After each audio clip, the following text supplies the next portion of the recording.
नमस्कार दर्शक बंधु 21 सेप्टेम्बर रविवार दिन लागिबाकु जाउअछि सूर्य पराग। सूर्य पराग दिन रातिरे एही कणरे चुपचाप रखिदियंतु गोटिए 1 टंकिया कएन। जीवन रे चालुथबा प्रत्येक दुख कष्टरु मिलिजिब मुक्ति। माँ लक्ष्मींकर आशीर्वादरु हेब धनर आगमन। एही सूर्य पराग परठारु आपणଙ୍କ ଜୀବନରେ ହେବ ଧନର ବର୍ଷା। କାହିଁକିନା 21 ସେପ୍ଟେମ୍ବର 2025 ଆଶ୍ୱିନ ଅମାବାସ୍ୟା ତଥା ମହାଳୟା ଅମାବାସ୍ୟା ରବିବାର ଦିନଟି ଏପରି ଏକ ଦିନ ଯେଉଁ ଦିନ ଏକ ଅଦ୍ଭୁତ ଦୃଶ୍ୟ ଦେଖିବାକୁ ମିଳିବ, ଯାହାକୁ ଦେଖିସାରିବା ପରେ ପୁରା ଦୁନିଆ ଆଶ୍ଚର୍ଯ୍ୟ ହୋଇଯିବ। ଏହି ଦିନ ଆକାଶରେ ଲାଗିବାକୁ ଯାଉଅଛି ଏ ବର୍ଷର ସବୁଠାରୁ ବଡ଼ ଏବଂ ମହତ୍ତ୍ୱପୂର୍ଣ୍ଣ ସୂର୍ଯ୍ୟ ପରାଗ। ଦର୍ଶକ ବନ୍ଧୁ, ଏହା କୌଣସି ସାଧାରଣ ସୂର୍ଯ୍ୟ ପରାଗ ନୁହେଁ।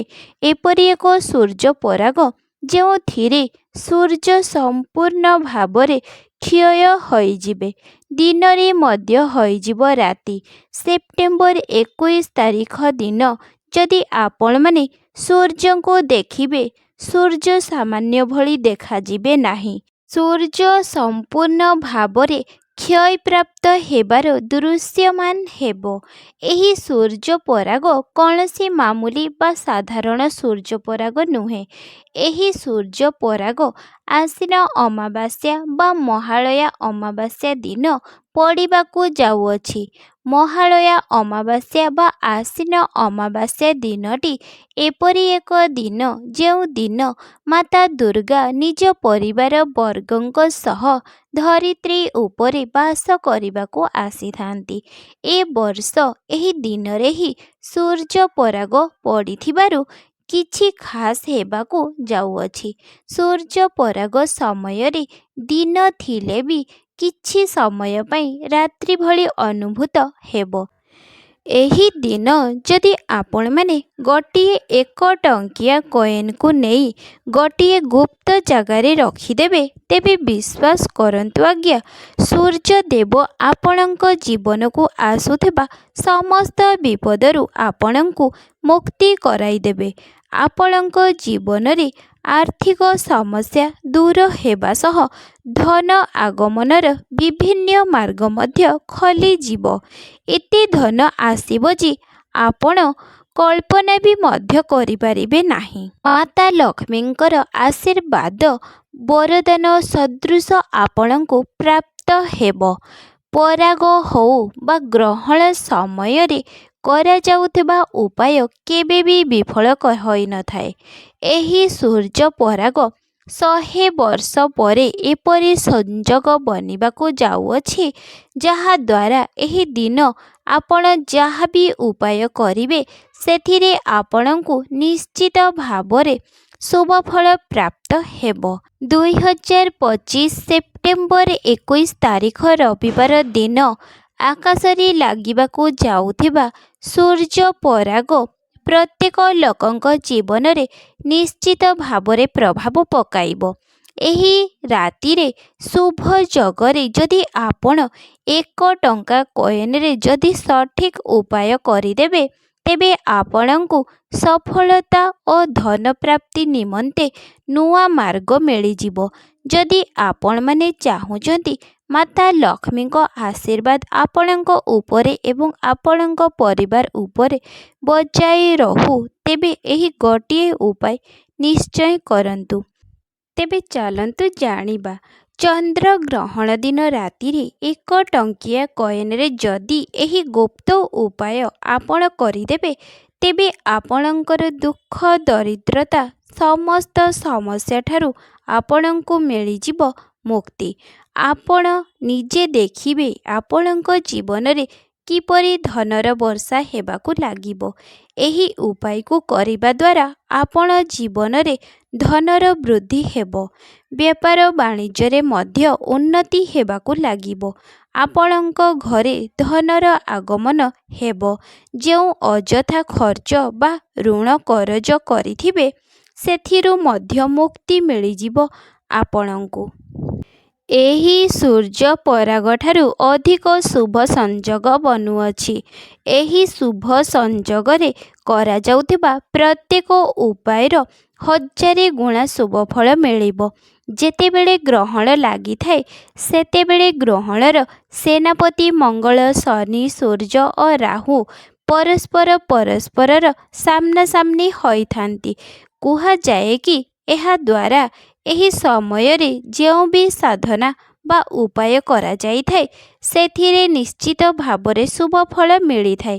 ସେଥିପାଇଁ ତାନ୍ତ୍ରିକ ବା ଜ୍ୟୋତିର୍ବିଦମାନେ ବର୍ଷ ସାରା ଏହି ସମୟକୁ ଅପେକ୍ଷା କରି ରହିଥାନ୍ତି ଏବଂ ଏହି ଦିନ ନିଜର ଇଚ୍ଛା ଅନୁଯାୟୀ ଫଳ ପାଇଥାନ୍ତି।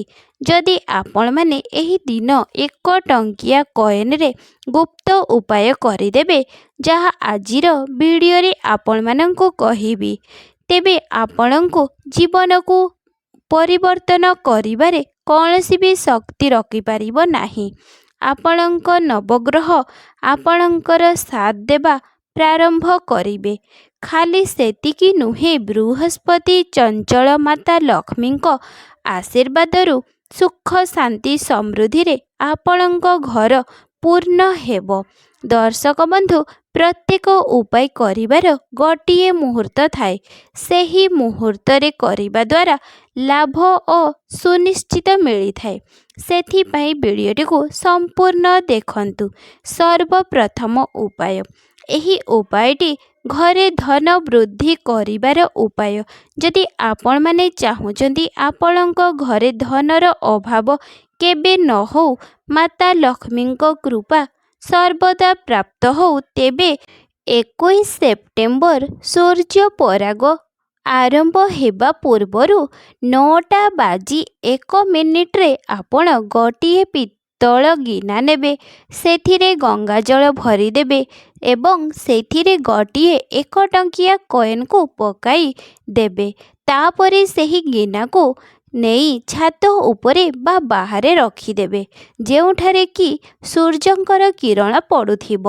ତା ପରଦିନ ଅର୍ଥାତ୍ ସେପ୍ଟେମ୍ବର 22 ତାରିଖ ଦିନ ସ୍ନାନ ସାରି ଛାତ ଉପରେ ରଖିଥିବା ସେହି ଗିନାକୁ ଆଣିବେ। ଯେଉଁ କଏନଟି ଗଙ୍ଗା ଜଳରେ ପକାଇଥିଲେ ସେହି କଏନକୁ ବାହାର କରି ନିଜ ଆଲମାରୀ ବା ଟଙ୍କା ପଇସା ରଖୁଥିବା ସ୍ଥାନରେ ନେଇ ରଖିଦିଅନ୍ତୁ। ବାସ୍ ଏତିକି ଏହି ସୂର୍ଯ୍ୟପରାଗ ଦିନ କରିକି ଦେଖନ୍ତୁ, ଆପଣଙ୍କ ଘର ଧନର ଆଗମନ ଆଗ ଅପେକ୍ଷା ଅଧିକ ହେବାକୁ ଲାଗିବ। ଏହି 1 ଟଙ୍କିଆ କଏନ ମା ଲକ୍ଷ୍ମୀଙ୍କର ଆଶୀର୍ବାଦ ବନିଯିବ, ଯାହାଦ୍ୱାରା ଆପଣଙ୍କ ଆଲମିରା ବା ତିଜୋରୀ ଟଙ୍କାରେ ଭରି ହୋଇ ରହିଥିବ।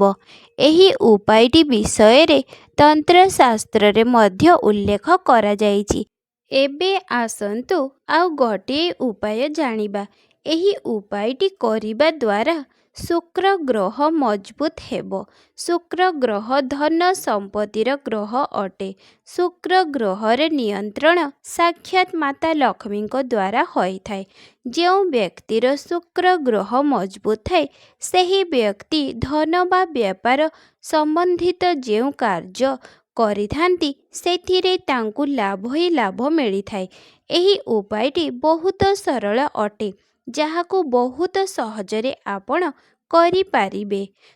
ସୂର୍ଯ୍ୟପରାଗ ଦିନ ସୂର୍ଯ୍ୟପରାଗ ଭାଙ୍ଗିବା ପୂର୍ବରୁ ସ୍ନାନ କରିନେବେ ଏବଂ ଗୋଟିଏ ଲାଲି କପଡ଼ା ପିନ୍ଧିବେ, କାହିଁକି ନା ଲାଲି ରଙ୍ଗର ମାତା ଲକ୍ଷ୍ମୀଙ୍କର ଅତ୍ୟନ୍ତ ପ୍ରିୟ ରଙ୍ଗ ଅଟେ। ତାପରେ 2ଟି 1 ଟଙ୍କିଆ କଏନ ନେବେ। ତାପରେ ସେହି କଏନକୁ ହାତରେ ଧରି ମାତା ଲକ୍ଷ୍ମୀଙ୍କର ବୀଜ ମନ୍ତ୍ରକୁ 7 ଥର ବା 11 ଥର ଜପ କରିବେ। ବୀଜ ମନ୍ତ୍ରଟି ହେଉଛି ଓಂ ଶ୍ରୀ ମହାଲକ୍ଷ୍ମୀ ଚେ ବିଦ୍ରହେ ବିଷ୍ଣୁ ପୈତ୍ରେ ଚ ଧର୍ମହି ତେନ ଲକ୍ଷ୍ମୀ ପ୍ରଚୋଦୟାତ୍। ଏହି ମନ୍ତ୍ରଟିକୁ ଉଚ୍ଚାରଣ କରିସାରିବା ପରେ ସେହି 2ଟି କଏନ ମଧ୍ୟରୁ ଗୋଟିଏ କଏନକୁ ନିଜ ପର୍ସରେ ରଖିବେ ଏବଂ ଅନ୍ୟ କଏନଟିକୁ ନିଜ ବେଡରୁମରେ ବା ଯେଉଁ ଜାଗାରେ ଅଧିକ ସମୟ ବିତାଉଥିବେ ସେହି ସ୍ଥାନରେ ରଖିବେ।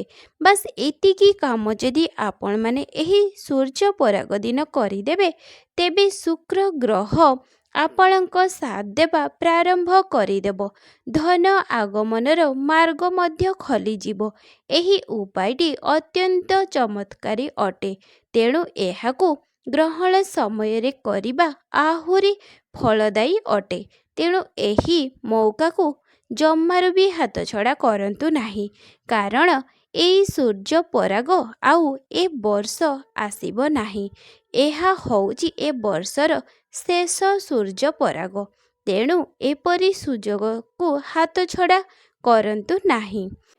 ଏବେ ଜାଣିବା ଆଉ ଗୋଟିଏ ଉପାୟ ବିଷୟରେ। ଯଦି ଆପଣଙ୍କର ବିଜନେସ୍ ବା ବେପାର ବାଣିଜ୍ୟରେ ଉନ୍ନତି ହେଉନାହିଁ ବା ବନ୍ଦ ହୋଇ ପଡ଼ିଛି, ତେବେ ଆପଣ ଏହି ଉପାୟଟି ଥରୁଟିଏ କରିକି ଦେଖନ୍ତୁ।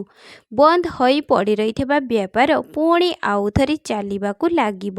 ବେପାର ବାଣିଜ୍ୟରେ ଉନ୍ନତି ବି ନିଶ୍ଚିତ ଭାବରେ ହେବ। ଏଥିପାଇଁ ଏହି ସୂର୍ଯ୍ୟ ପରାଗ ଦିନ ଯେତେବେଳେ ସୂର୍ଯ୍ୟ ପରାଗ ଆରମ୍ଭ ହେବ, ସେତେବେଳେ ଆପଣ ଗୋଟିଏ ଲାଲି ରଙ୍ଗର କପଡ଼ାଟିଏ ନେବେ। ସେହି ଲାଲି କପଡ଼ାରେ ଗୋଟିଏ ମୁଠା ଧଣିଆ ନେବେ। ଧଣିଆ ଉପରେ ଗୋଟିଏ 1 ଟଙ୍କିଆ କଏନ୍ଟିଏ ରଖିଦେବେ। ତାପରେ ସେହି ସବୁର ଗୋଟିଏ ଗୋଟିଏ ପୁଟୁଳିଟିଏ ବନାଇଦେବେ। ସେହି ପୁଟୁଳିଟିକୁ ନିଜ ହାତରେ ଧରିବେ ଏବଂ ଏହି ମନ୍ତ୍ରଟିକୁ 11 ଥର ଜପ କରିବେ। ମନ୍ତ୍ରଟି ହେଉଛି ଓମ୍ ହ୍ରୀଂ ଶ୍ରୀଂ ମହାଲକ୍ଷ୍ମୀ ନମଃ। ଏହି ମନ୍ତ୍ରଟିକୁ ଜପ କରି ସାରିବା ପରେ ସେହି ପୁଟୁଳିଟିକୁ ନେଇ ତା ପରଦିନ ଅର୍ଥାତ୍ 22 ସେପ୍ଟେମ୍ବର ଦିନ ନିଜ ବେପାର ସ୍ଥାନରେ ଯେଉଁଠାରେ ଚାବି ଟଙ୍କା ପଇସା ରଖୁଥିବେ ସେ ସ୍ଥାନରେ ରଖିବେ। ଦେଖିବେ ଆପଣଙ୍କ ବେପାର ବହୁତ ଭଲରେ ଚାଲିବାକୁ ଲାଗିବ। ଯେତିକି ଲାଭ ହେଉଥିଲା ତାହା ଦ୍ୱିଗୁଣ ହେବ। ମାତା ଲକ୍ଷ୍ମୀଙ୍କ କୃପାରୁ ଧନର ବୃଦ୍ଧି ହେବ। ଏହି ବିଷୟରେ ତନ୍ତ୍ରଶାସ୍ତ୍ରରେ ମଧ୍ୟ ନିଶ୍ଚିତ ହୋଇଅଛି।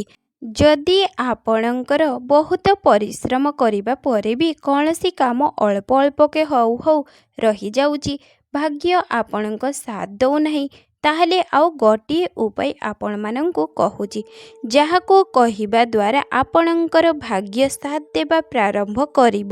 ଆପଣଙ୍କର ଅଟକୁଥିବା କାମ ବି ହୋଇଯିବ। ସେଥିପାଇଁ ଆପଣମାନେ ସୂର୍ଯ୍ୟ ପରାଗ ଦିନ ସୂଚକ ସମୟ ମଧ୍ୟରେ ଗୋଟିଏ ତାଲା ଚାବି କିଣିକି ଆଣିବେ। ଗୋଟିଏ ଧଳା ରଙ୍ଗର ସଫା କପଡ଼ାଟିଏ ନେବେ। ସେହି କପଡ଼ାରେ ସେହି ତାଲା ଚାବିକୁ ରଖିବେ। ତାହା ସହ ଗୋଟିଏ 1 ଟଙ୍କିଆ କଏନ୍କୁ ମଧ୍ୟ ରଖିବେ। ବାନ୍ଧି ଦେବେ। ସୂର୍ଯ୍ୟ ଗ୍ରହଣ ଆରମ୍ଭ ହେବା ପୂର୍ବରୁ ଆପଣଙ୍କ ଘରର ଛାତ ଉପରେ ନେଇ ତାକୁ ରଖିଦେବେ। ଏମିତି ଜାଗାରେ ରଖିବେ ଯେପରି ସୂର୍ଯ୍ୟଙ୍କର କିରଣ ତା ଉପରେ ପଡ଼ୁଥିବ। ତା ପରଦିନ ସେହି ତାଲା ଚାବି ଏବଂ ଟଙ୍କାକିଆ କଏନ୍ ନେଇ କୌଣସି ମନ୍ଦିରରେ ପୂଜାରୀକୁ ଦେଇଦେବେ।